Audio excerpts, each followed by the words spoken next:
Former Brazilian president and pre-candidate for the presidency, Luiz Inácio Lula da Silva, visits on Saturday the Ele Vive settlement from the landless rural workers movement. Russian and Ukrainian government authorities agreed to establish 10 humanitarian corridors to evacuate civilians trapped in the middle of the conflict. In eastern Tanzania, 23 people died after a bus crashed into a lorry.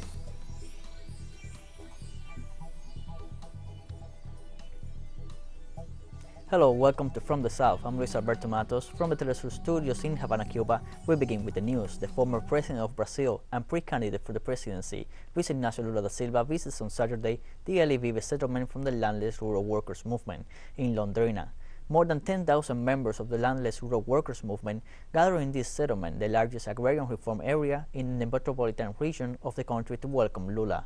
The event takes place in the framework of a meeting that marks the national launching of the grassroots committees of the movements, created to work in the organization of workers and to promote the construction of a popular project of Brazil, along with the population from neighborhoods, study centers, churches, and cultural spaces. The program also includes a donation of 60 tons of products elaborated by the landless families. This is Lula da Silva's first visit to the state of Parana since his illegal arrest.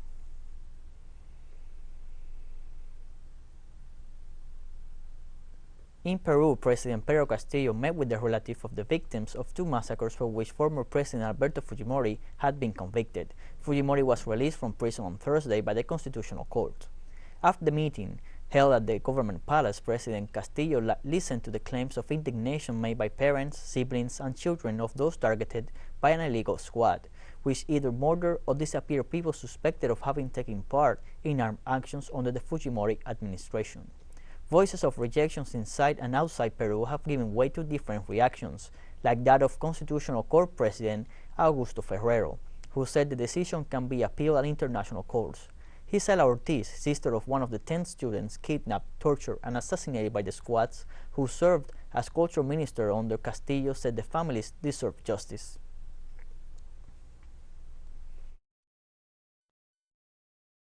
The different state powers, but also the different institutions, should get involved in these issues, because at the end of the day, what we want is to come out of these experiences strengthened. Since yesterday we have known about this decision of the Constitutional Court of pardoning former President Fujimori on humanitarian grounds. We, the relatives, have expressed our indignation because we believe that the reasons for which the pardon was given in 2018 in an improper manner, violating the administrative process without a medical report to justify the humanitarian pardon, are still the same today. And the Supreme Court in 2018 ruled that this was an illegal pardon. Then we do not understand the reasoning because we do not know it yet from the Constitutional Court.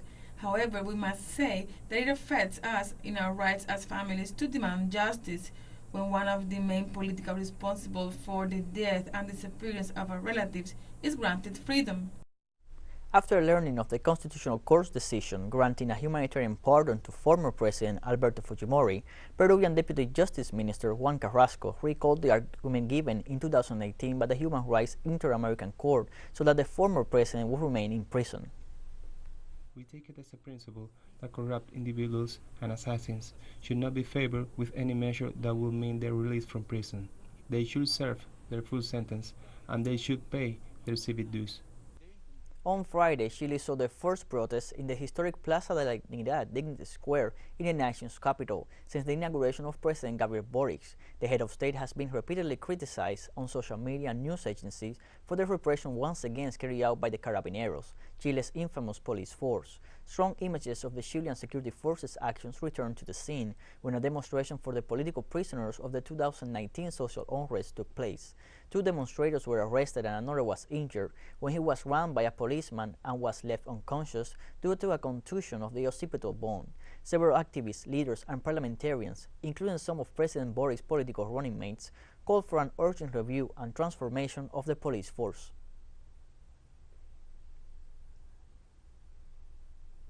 The Ministry of Education and the Board of Directors of the Confederation of Urban Teachers of Bolivia reached an agreement Friday night, which puts an end to the protest stage in recent days. As per the agreement, teachers lift all pressure measures and will be resuming all academic activities as of Monday. The agreement sets higher budgets for education, representing 10.8% of the nation's budget. Budgets will be further subjected to analysis by different work tables, and it set the number of teaching positions under the current administration at 3,300.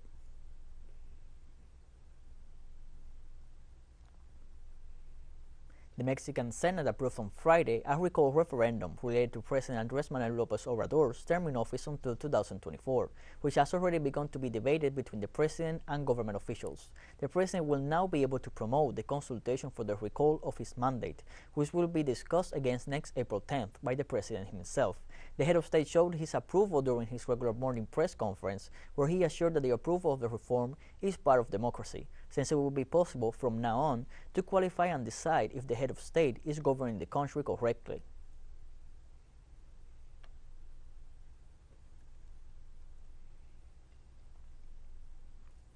I welcome the approval of this reform because it has to do with democracy. Most people do not know because the National Electoral Institute is talking in an anti-democratic way. It is comparing against democracy when they should be spreading all this procedure.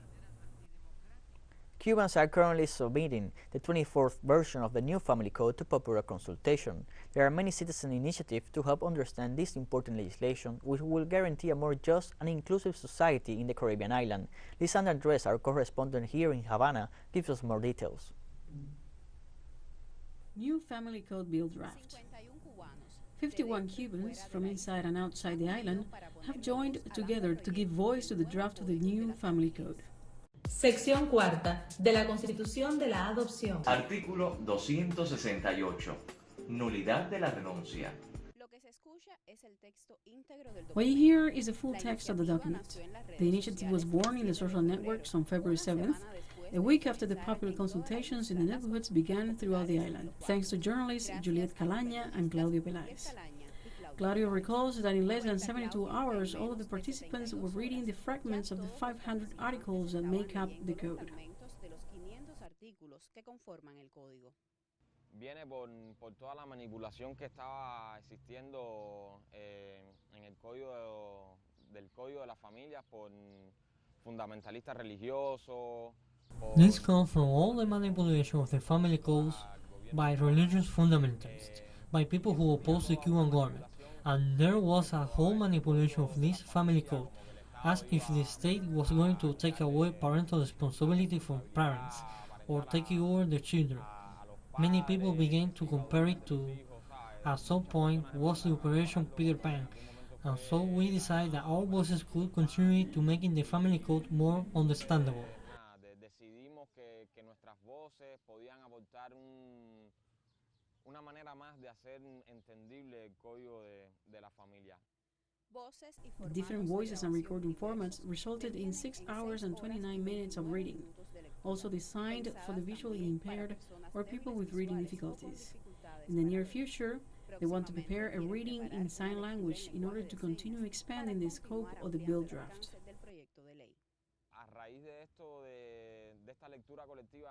And as a result of this collective reading, we have launched the campaign The Code Does Ring. That we want is to join those groups, those initiatives that are beating of this code, and to explain a little of what the code is about.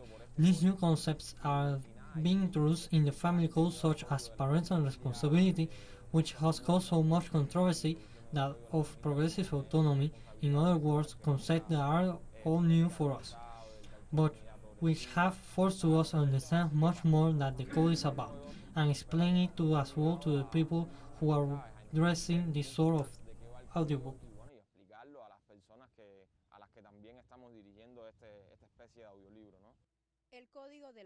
The family code is, they say, such an inclusive, fair and advanced proposal that Cubans from different political positions and the most diverse sectors of society have wanted to join in its collective reading.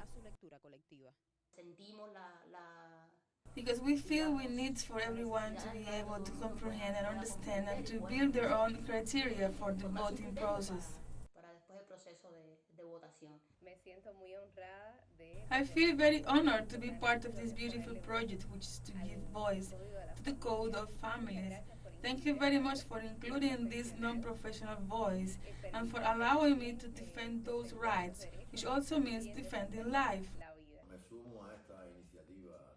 I joined this initiative of a great friend to read the draft code for families, because I believe that is the grain of sand among many.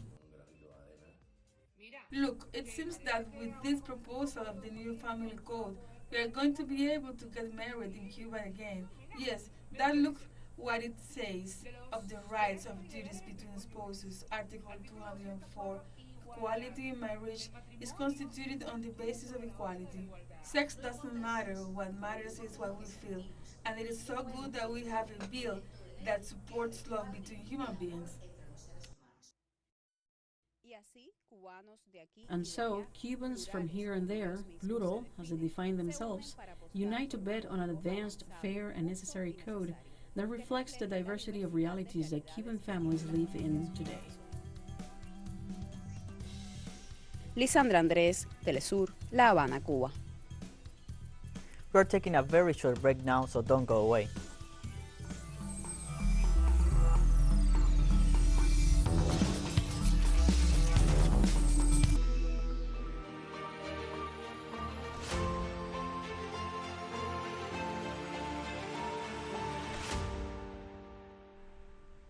Welcome back to From the South. Russian and Ukrainian government authorities agreed to establish 10 humanitarian corridors to evacuate civilians trapped in the middle of the conflict. Ukrainian Deputy Prime Minister Irina Vereshchuk reported that the corridors will be in operation in Kyiv, Donetsk, Luhansk, and Kherson regions. According to the official, the evacuation route from Mariupol to Zaporizhzhia will remain operational. The deputy minister also said that humanitarian aid will be provided to residents of the Kherson Oblast. The agreement on the opening of these corridors was signed on Thursday between the diplomatic delegations of Russia and Ukraine, after several allegations of irregularities made by Moscow concerning the implementation of the humanitarian corridors.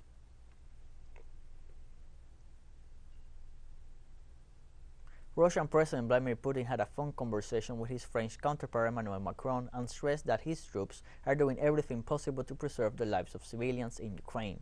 After 24 days of the special military operation in Donbass, the Russian president stressed that the instruction to all commanders is to preserve and protect the lives of civilians, and that military actions are focused on military objectives. It was also reported that the Russian Vice Minister of Foreign Affairs, Sergei Vershinin, held talks with a delegation of the United Nations on the humanitarian situation in Ukraine and Donbass, in particular on everything concerning the organization of the humanitarian corridors.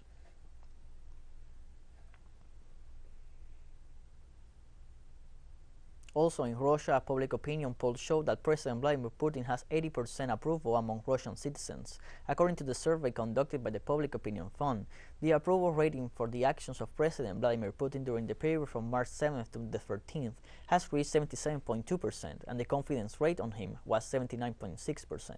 The surveys took into account 1,600 Russians over 18 years old and was conducted through telephone calls.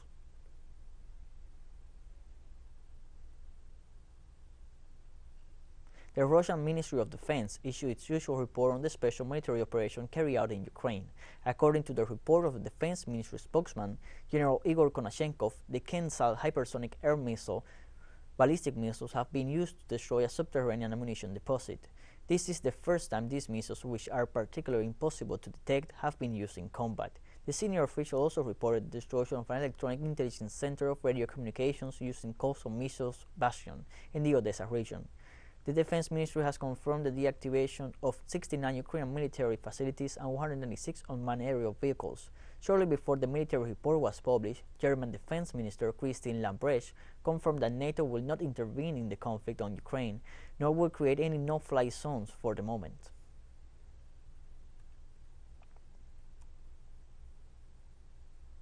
The militia of the Donetsk and Luhansk People's Forces gave a report issued from the Joint Control and Coordination Center of the ceasefire regime and confirmed the number of casualties in the last day, and also the progress in the takeover of Mariupol in the southeast of Ukraine. According to the military report, in Donetsk, 15 civilians were wounded by the actions of troops loyal to Kiev. A report issued by the Ministry of Health of the Independent Republic of Donbass published on the official channels of Telegram and several national media. Likewise, it became known that in Luhansk, the Ukrainian armed forces lost 40 soldiers amid clashes, according to Ivan Filoponenko, the official representative of the Luhansk militia, who also reported the loss of material, military equipment, and ammunition. From the joint center, it was reported that the Ukrainian troops continue to terrify the civilians in Mariupol, where the People's Militia have gained ground. The control center officials reported that they have deployed an operation to safeguard civilian dwellings and neutralize Ukrainian extremists who insist on attacking the civilian population.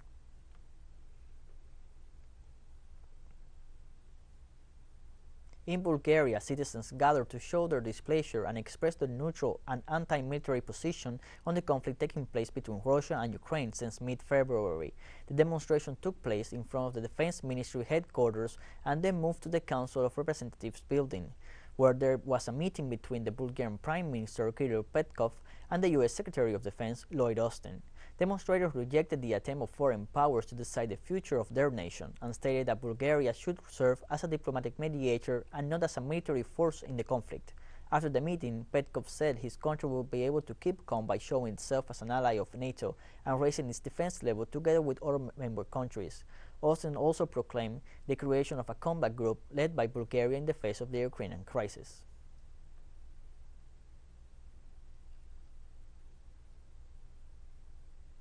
In Spain, the National Federation of Fishermen's Guilds announced late on Friday night that the fishing fleet will remain on strike and will be anchored in port until next Wednesday, March 23rd, due to the increase in fuel prices.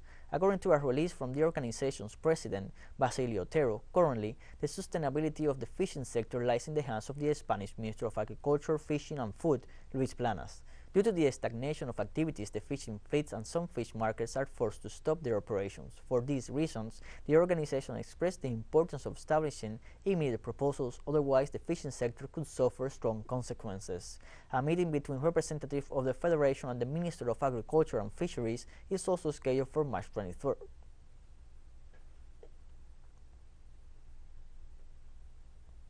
The fish that comes from here, from the area of the Gulf of Cadiz, where to yesterday they were fishing, and from tomorrow they will no longer be fishing. The Polisario Front warned about the decision of the president of the Spanish government, Pedro Sanchez, to legitimize the repression, war crimes, and crimes against humanity committed by Morocco against the sub-Saharan people. The Polisario Front and the government of the Sahrawi Arab Democratic Republic consider that the backing of Sanchez's government to the autonomy proposal of Morocco over the Western Sahara is a concession to Rabat's blackmail. They further describe it as a very dangerous deviation which violates international law and legitimizes the repression and crimes committed against the Sahrawi people. In a broad 6-point release, the Polisario Front and the government of the Sahrawi Republic showed their astonishment and rejection to Spain's decision, the administering power of a territory pending to be decolonized and first responsible for the suffering of its people.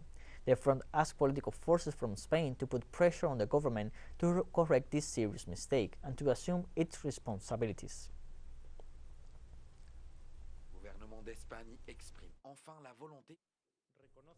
Spain recognized the serious and credible efforts of Morocco within the framework of the United Nations to find a mutually acceptable solution, as Spain has already been doing in a high-level meeting of 2008, 2012 and 2015, and in line with Resolution 2702, to cite one of them, from the United Nations Security Council. And in this sense, Spain considers that the autonomy initiative presented in 2007 is the most serious, realistic, and credible basis for the resolution of this dispute. We are taking a final, very short break, so don't go away.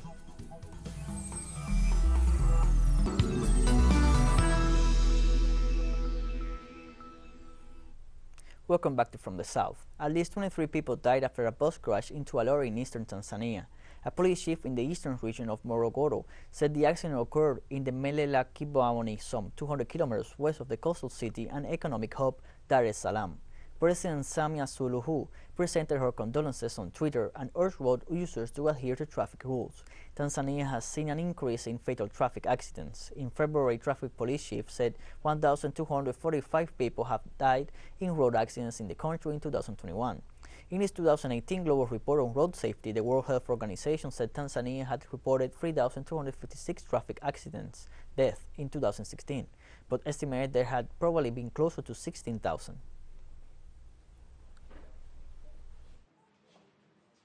13 people died immediately. Among them, 7 were men and 6 were women. Dozens of others have been badly injured and rushed to Morogoro Referral Hospital. The total number of injured is still unknown. but due to the nature of the accident, we should expect the death toll to increase.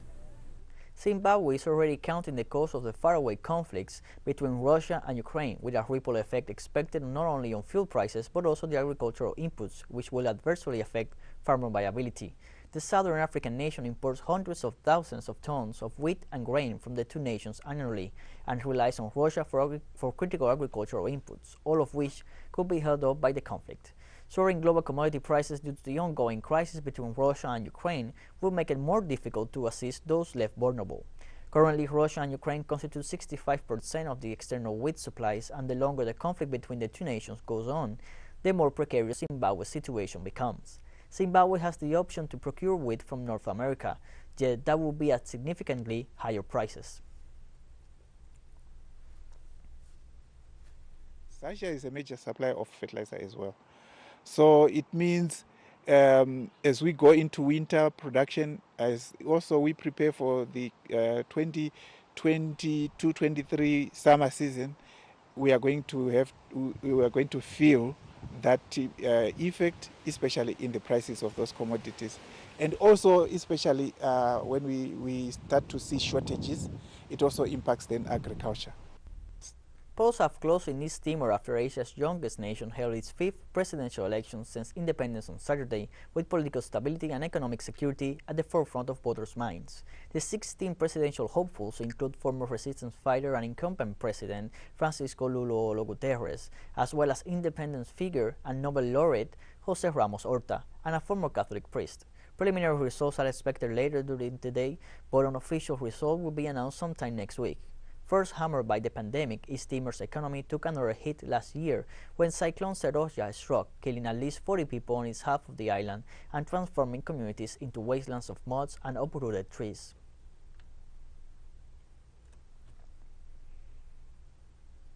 In Bangladesh, 8 people are reported missing after the sinking of a lightweight vessel carrying cement and clinker in the port of Chattogram.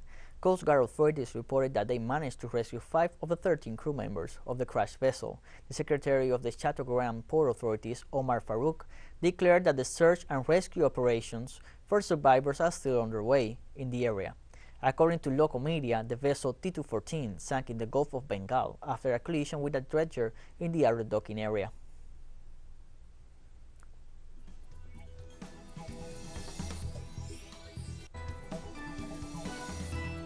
We've come to the end of this news brief. Remember, you can find these and many other stories at our website at telesurenglish.net. And you can also join us on social media: Facebook, Twitter, Instagram, and Telegram. For Telesur English, I'm Luis Alberto Matos. Thank you for watching.